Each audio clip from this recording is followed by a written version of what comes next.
Hello, everybody, and welcome to Choice, Change, and Action podcast. I'm Simone Milasas, your host, and you are about to enjoy a podcast I did with my very good friend, Katarina Wallentin.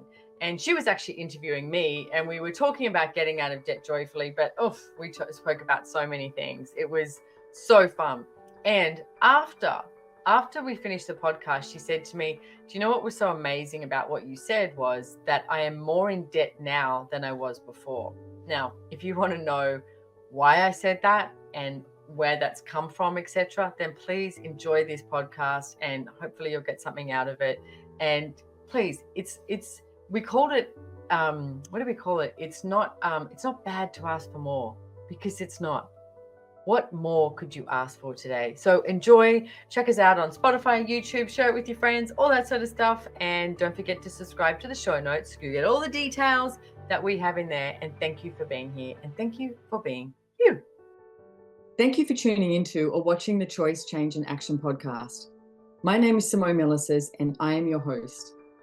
Your choice creates your future. Every choice you make, action you take, you create a change for you and the world. Please enjoy this podcast. Don't take it too seriously. Don't take me too seriously.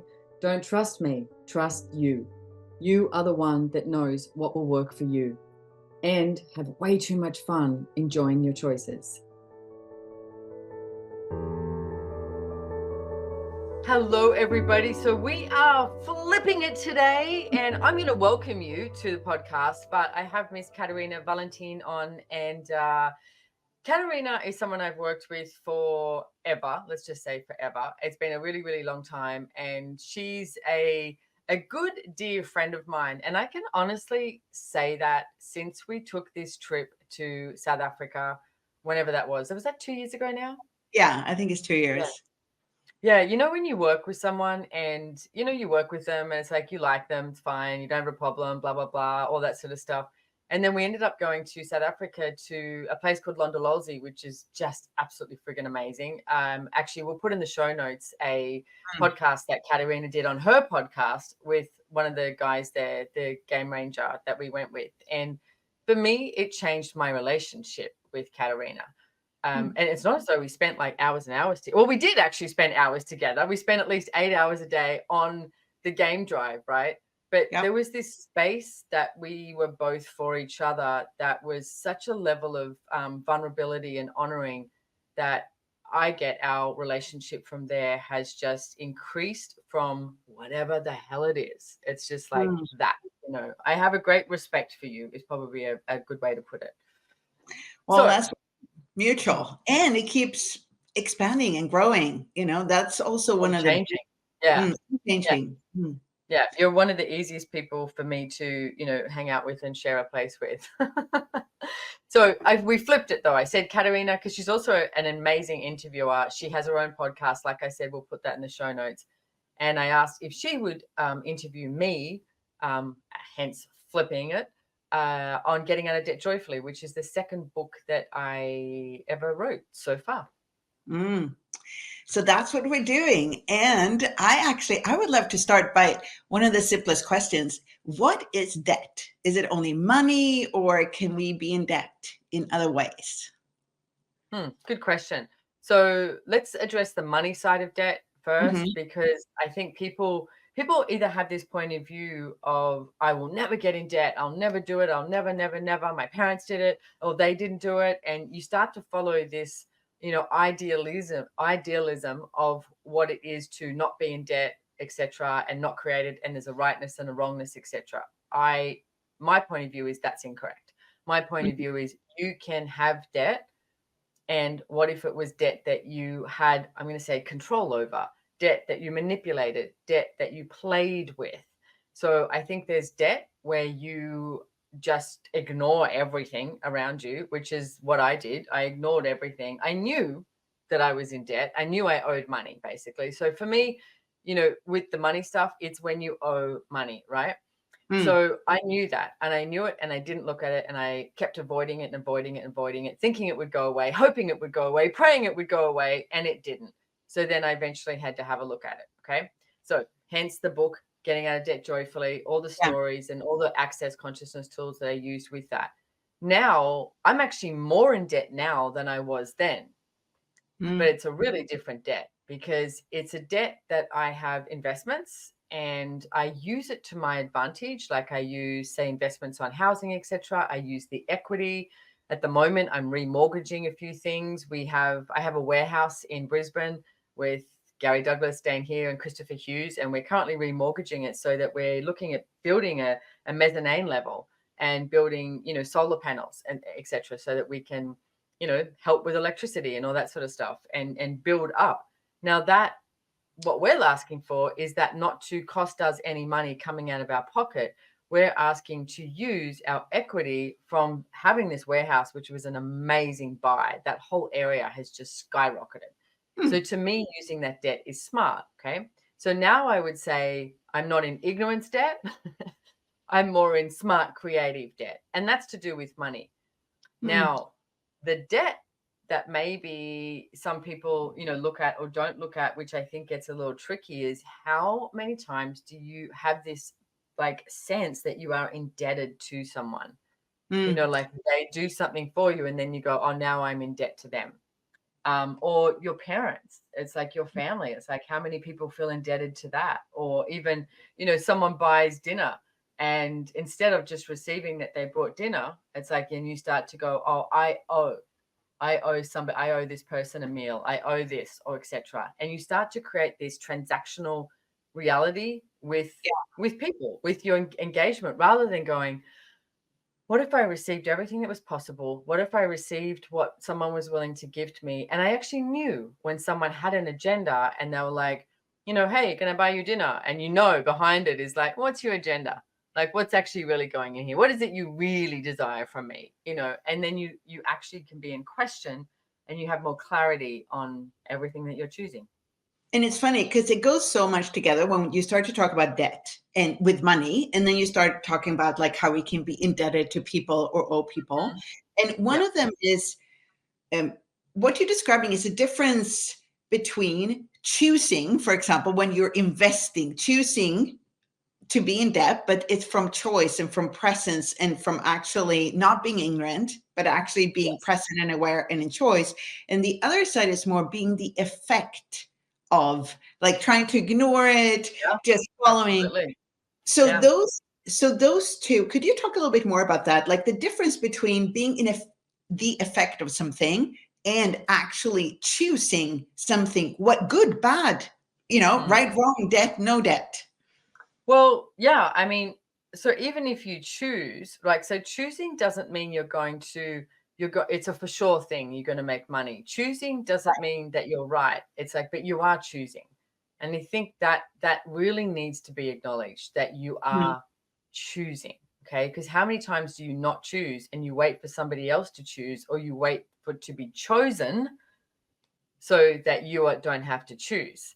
Can I just say, one of the greatest gifts in life that we have is choice. Like really choice. No matter what is happening around you, you get to choose. And one of my I guess my stories of somebody I admire greatly is Nelson Mandela. And I look at 27 years he was locked up, right? And he was in a really small cell. Got let out very occasionally, and he got treated really badly. 27 years. He still had choice. Okay. He still had choice. What was he going to choose every day? What was he going to choose every moment? Okay. He couldn't get out of that, the prison cell, but he could still choose. Nobody can literally take away your happiness. Nobody can, make you angry. Can you choose that? You choose to be at the effect of it. Like, something happened today and I started to get a little like, God, I'm so frustrated at this. And then I looked at my assistant and I went, and I have not eaten all day. I said, so I need to eat and then I'm going to deal with this. Please do not align and agree with me that this is bad, because we will create this reality that this is bad. And I said, give me 30 minutes and I'm going to eat and then I'm going to handle this. Because I knew that if I'm not eating as well and I have to handle something that I was like, seriously, this is going on, then I'll get like, da-da-da. And if someone even slightly starts to align and agree with me, I'll be like, yeah.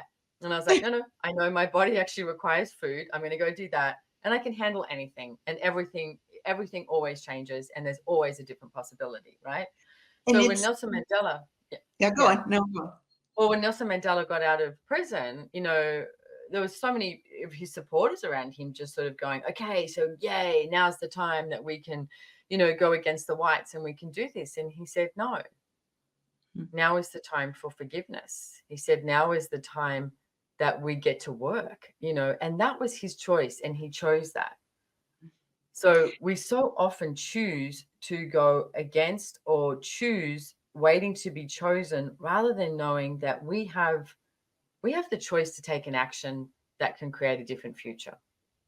And all the time, every single moment, we have that choice. Like you choosing to go and eat, that's a choice. You're choosing to do that to get a different perspective, to get more blood sugar in your system so that you could look different.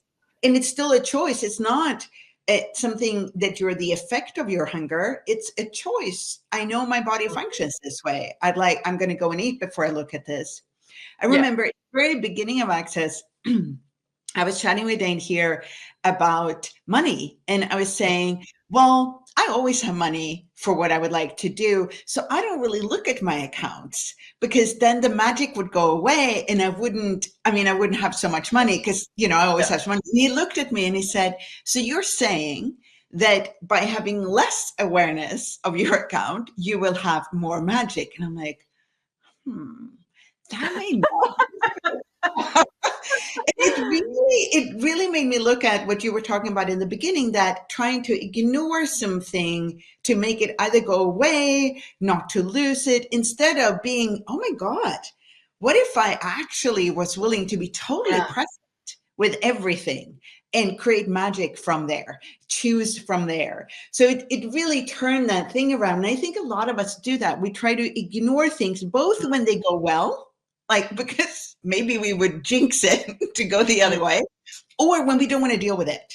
Like instead of just going and eating and then dealing with it, like you were doing today. Yeah.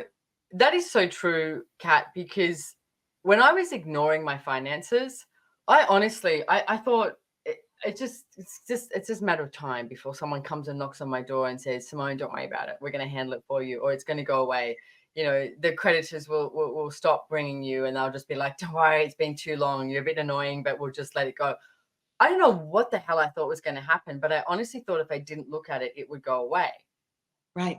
Yeah. And then when I realized that's not showing up, that's not happening, I need to look at this. And I'm going to be quite dramatic for a second. I was petrified to have a look at my finances.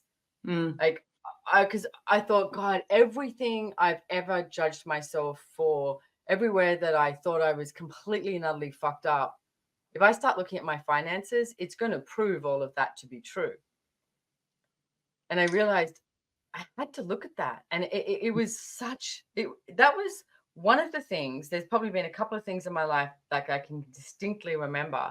That was one of the places of using Access consciousness tools that, again, I'm being a little dramatic, but it was one of the hardest things I chose. There was so much courage in choosing to have a look at my finances and not lie to myself anymore. And it's interesting because we talk a lot about in Access that anything you're willing to look at, anything you're willing to be aware, you can change. That's like the only prereq, really, to change your life, is that you're willing to look at it.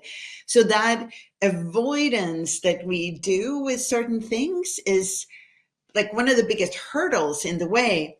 So what did it change for you once you start to look at your finances? What did it change for the rest of your life? Did it have like side effects, or do you know what I mean? Everything. I wouldn't be where I am today if I hadn't decided to look at my finances. But when you ask that question, the big word, and I actually refer to it as the big R word because it keeps popping up into my life all the time, is receiving. And that was palpable. Like when I made the choice and I went, okay, I'm going to change my financial reality. And I realized I loved being in debt. I knew it. I was comfortable in all of that. And then I realized also that I had no idea what it was like to have money. I was like, I don't know what that's like. I don't know what that feels like. Like, what does that feel like for my body? How do I wake up in the morning? How do I go to sleep at night? How do I walk down the street? I have no idea. I hadn't experienced that in this lifetime. So I went, okay, I'm making a demand that I find out what it's like to have money. What is it when I walk down the street and I have money? What is it that I wake up on a Monday morning and I'm not freaking out that rent's due on Wednesday and I don't have the money? What is that? What energy is that? And then what would I choose from there? So I made that demand of myself that I would change my financial reality.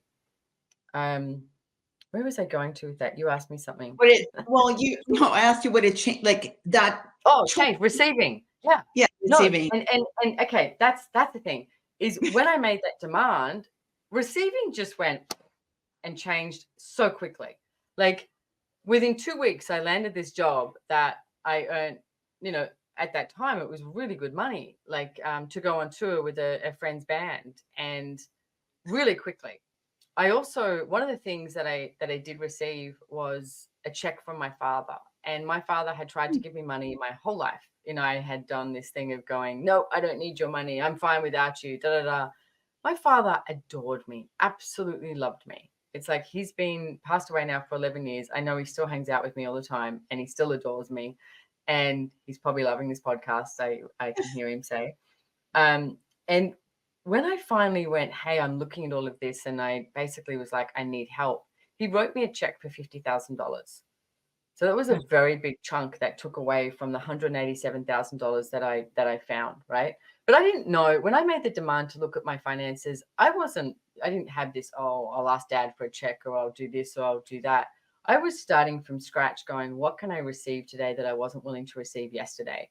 And when he wrote me that check, I watched his whole body just like relax. And I went, wow, I'm being so unkind by not receiving from my father, like for years and years and years. And then that sort of like ricocheted, and I went, wow, where else am I not receiving that I could be receiving from, and that I've made so wrong? Well, you mentioned this in the very beginning. You were talking a little bit about transactional reality. And so for me, like when you're talking about this, one thing that comes up is this, that always has been such mind blowing for me when we talk about the simultaneity of gifting and receiving. And if you could talk a little bit about that and how it contrasts to the transactional reality that we kind of learn is the reality that exists.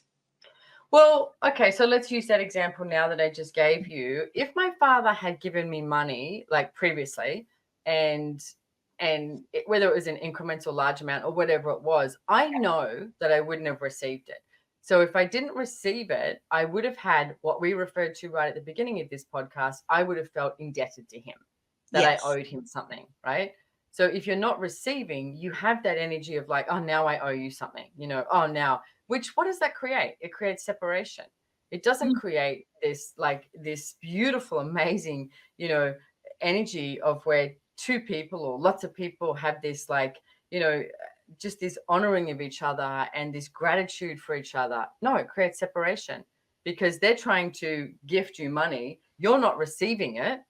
It's like you just go, oh, now I owe this, or I do this, and then you use all these reasons and justifications to create separation and a rejection of the relationship that you have. And in this instance, it's a father and a daughter. Okay, so if I had received, I wouldn't have received. If I had taken money, would have been the difference. That would have been the transactional reality because I wasn't willing to receive it at that time.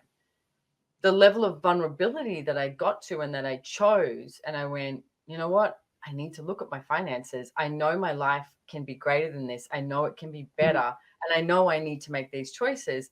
By making that demand of myself and requested the universe, like, universe, please help me. Like, show me the way.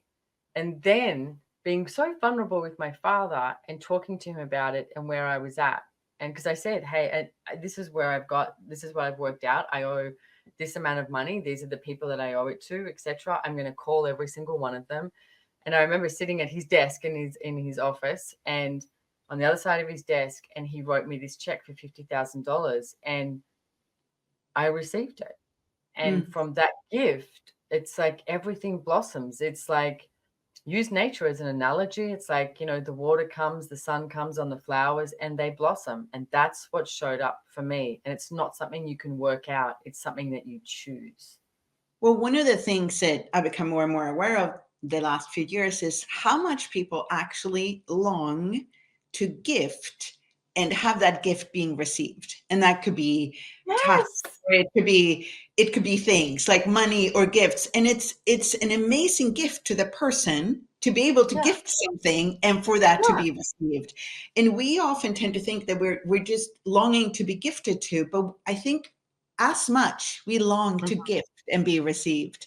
And that's one of those, like, once you start looking at that, how amazing is it to be able to Yeah. gift people the gift of receiving from them? Well, it was your birthday just recently, right? Yeah, And it's yeah, like, I'm in Australia, you're in Sweden, and I sent you, a big bunch of flowers, and it was so fun for a few reasons to send you flowers was to honor you. It's mm, like to sort of go, hi, I adore you, I love you. It's like, thanks for being here on the planet. And then you said to me, oh, the bunch of flowers was so big that I broke them all up and I've got them all over my house. And I said, can you send me a photo? And when you sent me all these photos, man, I was like, oh my God, they look so beautiful. But I also could see the vase with a few flowers in it. yeah, And then looking into your woods, like your backyard. And I went, wow. And I said, that's so amazing. I went, Kat, I've got to come and visit you one day. So you mm, look at that, even that energy of me sending you flowers, you like telling me about the flowers, me saying, can you send me a photo? Like it just keeps going on and on and on and on. I might come and visit you in a year, 5 years, 10 years, or whatever. But from that gifting and receiving, it just accentuates. And yeah. that's part of being, part of the ecosystem here on the planet. Mm. You got to receive. Mm. Well, and that's brilliant, because I had one thing that I wanted to ask you about. So if we look at this debt, and there is a lot, if we bring it out to the whole world, there's a lot of countries that are indebted to each other, and there can be indebted to the IMF or the World Bank and all of that. So if you look at this whole getting out of debt joyfully, and then you look at the world, what comes up for you then? Like, what would be possible? And that comes to the gifting and receiving too. Like, what could we be different in the world with I, getting out I, of I, debt? yeah, I think you just said it right there. What can we be different in the world? Because for me, it's like, I don't see many countries that are being run smart. No. I see a lot of politicians. I don't see many stewards of the land. Like how many people running countries do you see that are so honoring of the land and the earth? I'm hoping Kennedy gets in the US because I think he'll change the world, and actually I know he'll change the world if he gets in. So if you're in the US listening to this, please vote for me, vote for Kennedy, and you choose for you. But look at all the people who are running the countries and the way they put themselves into so much debt. And I think, if you look at a politician, they do it for 1 term, 2 terms, most countries, right? So they're looking at what can I do in this 1 term, 2 term, not what can I choose today that's going to create a greater future in 500 years for this country, 500 years for this planet, or even 1,000 years. Like most people aren't looking at that. So I would say, what can we do and be different with our own lives that creates a change in the world? And for me, having money is a place that you can change people's lives. Like I happen to have been home for a little bit at the moment, and at the moment I call home Australia. And there's quite a few different people I've spoken to about different projects or different things that they're creating, and I'm like, oh, can I contribute to this? Like, how can I contribute to this? It might not be my time, but could I actually invest in this, or could I donate here or do something? And it's a lot of people I know who are creating I guess places of being able to, like, food forests. Like my gardeners are amazing and they create these food forests everywhere, including in my backyard and in another house that I have, and on this land, and etc. And for me, I'm like, wow, what a gift having these food forests all over the planet. So Mm, if I have money, I can contribute to that. So it's like, what would you, this is my question I want to ask everybody listening to this now and in the future. mm. If you had money, what would you like to contribute to? If you had money, it's like, what action would you take? And it doesn't have to be this like fight. It's just a choice. It's the action you take and the action you choose.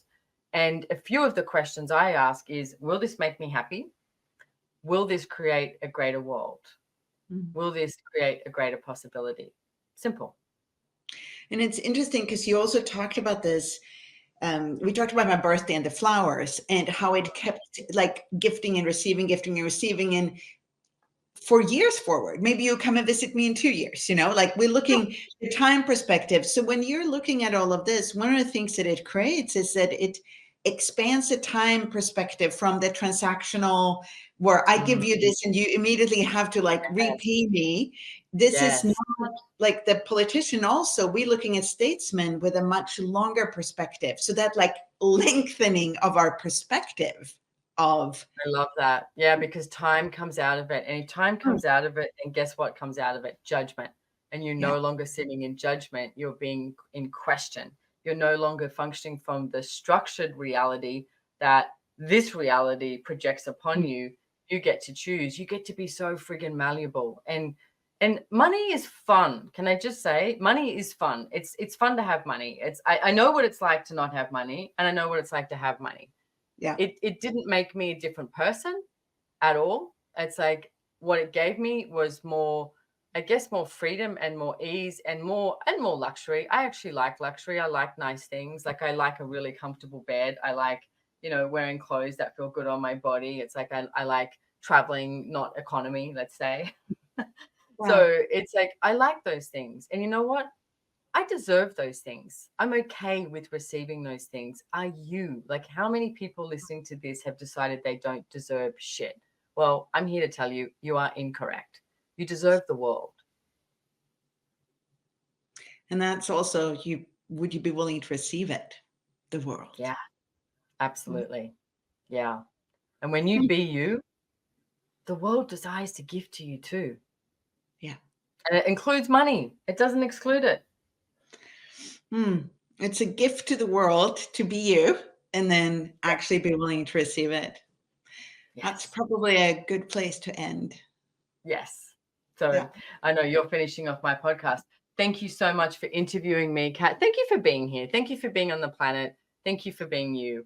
And we will also put, like I said, we'll put Kat's details in the show notes, and we'll also have her podcast in there too, because she's had some really cool guests on there. And I love your podcast. I think you're amazing at interviewing. You're just, and you find these little these little pockets of information and details, and it's wonderful. And this was wonderful. I'm so inspired now. I'm so inspired to even go out, and it's really like exploring money more just from this podcast. So what would it take to like explore and play and receive from and with money more? So all of that.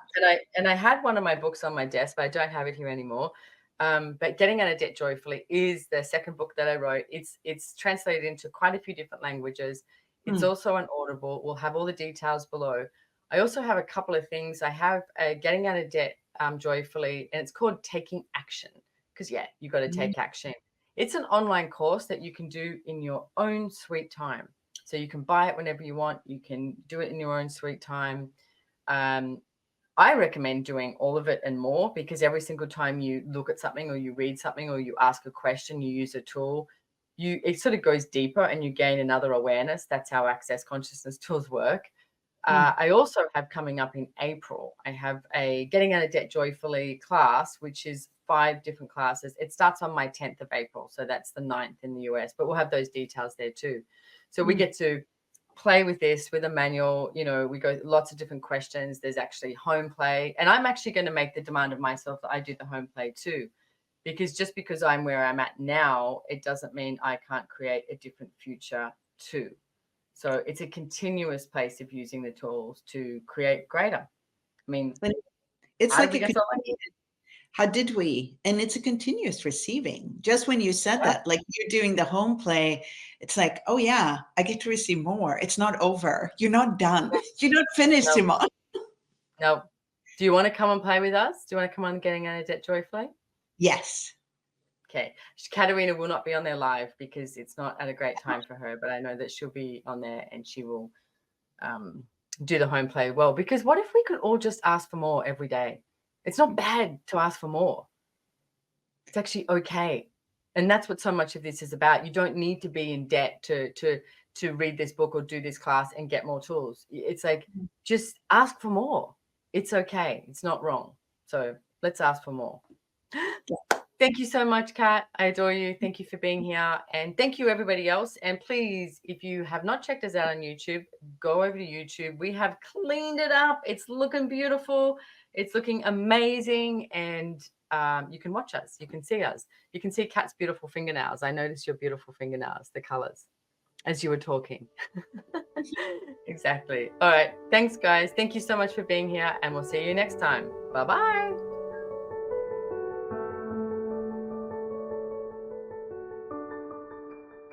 Well, did you like this podcast? Love it? Hate it? Inspired by it? Can you do me a favor? Can you please write a comment, share it, like it? If you are listening on Spotify or Apple, could you tick a few stars for us? Leave a review. It's all such a contribution, and I am immensely grateful. Follow us on Instagram at Choice, Change and Action, and drop into our DMs and let us know what you would like next. When you subscribe to the show notes, you will receive a brief summary and any questions or tools we used and links to anything we discussed during the show. It might make your life easier. What if we asked for that? A life of ease, joy, and glory.